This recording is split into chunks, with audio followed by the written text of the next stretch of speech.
Kennewick, Washington, 2010. The show was destined to suck. The showroom was meant for live music, sky-high ceilings, a towering stage, and a huge dance floor creating an unbridgeable chasm between the performer and the front row. The antithesis of the ideal comedy club feng shui. The free 8 p.m. stand-up show was a token effort to lure patrons in, read to the bar, an hour or two earlier. An MC's chief duty is to congeal disparate strangers into a crowd. By the time he or she leaves the stage, the audience should be primed to follow the next performer's lead. Our MC that night was as green as the surrounding scenery. His set was little more than him killing time till he had none left. I took the stage to tepid applause. For the next 30 minutes, the crowd stared at me like I was teaching their court-ordered traffic school class. By the time I died my half-hour death, the venue had reached capacity. Roy Haber, the headliner, took the stage with the kind of charisma and confidence that one only gains from years on the front lines. The only open seat was at the end of a table occupied by 6 strangers, 5 of whom were waiting patiently for the gimmicky house band to begin.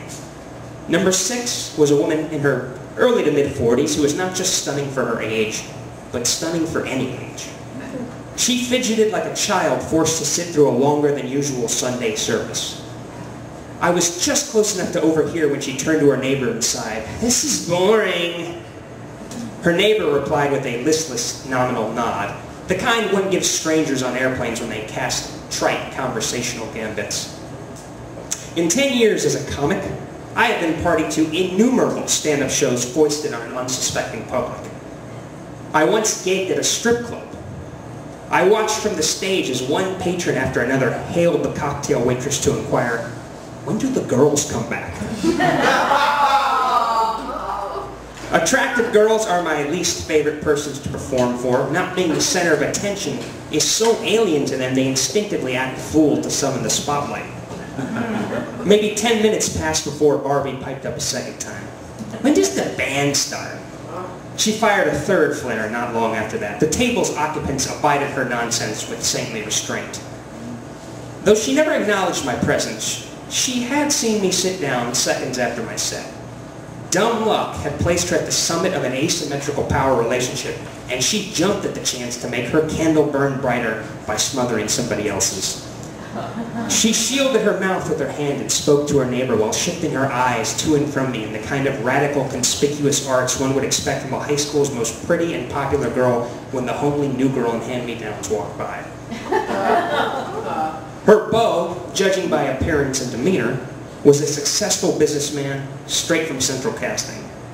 He was late 40s to 50, but as fit, well-dressed, and well-groomed as most men 10 years younger. He sipped his martini in silence. Though he pretended not to notice his sex toys tantrums, his poker face was not well rehearsed enough to hide his thoughts. "I wonder if my ex-wife will take me back." Leaving her for this bimbo felt right when we were fucking like teens on ecstasy, but now that I'm thinking with this head again, not so much. What really must have salted her wounds was that Roy was killing it. He milked the same crowd that showed me a silence I did not expect to hear until my internment. The countless applause breaks. I suspect that if the show had gone even 5 minutes longer than it did, she would have erupted from her seat and started screaming, "Look at me, please! This is all I have!"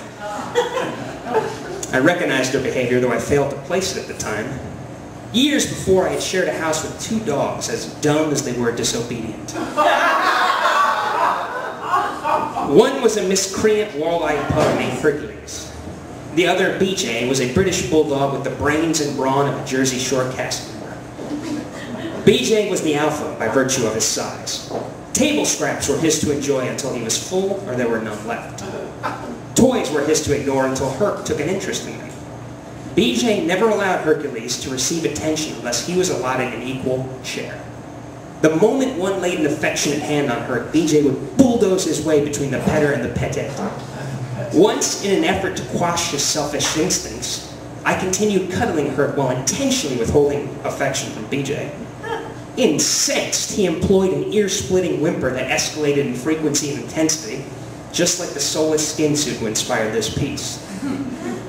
What I wouldn't give to be there in 10 short years when she finds that first AARP newsletter in her mail. What I wouldn't give to be there the first time she can't recall the last time that her overt flirtations with the bartender got her a free drink instead of a toothless smile. All the Botox on earth won't suffice to hide her chagrin when it sinks in that the currency that's carried her since puberty has deflated to insolvency. He who laughs last, laughs best.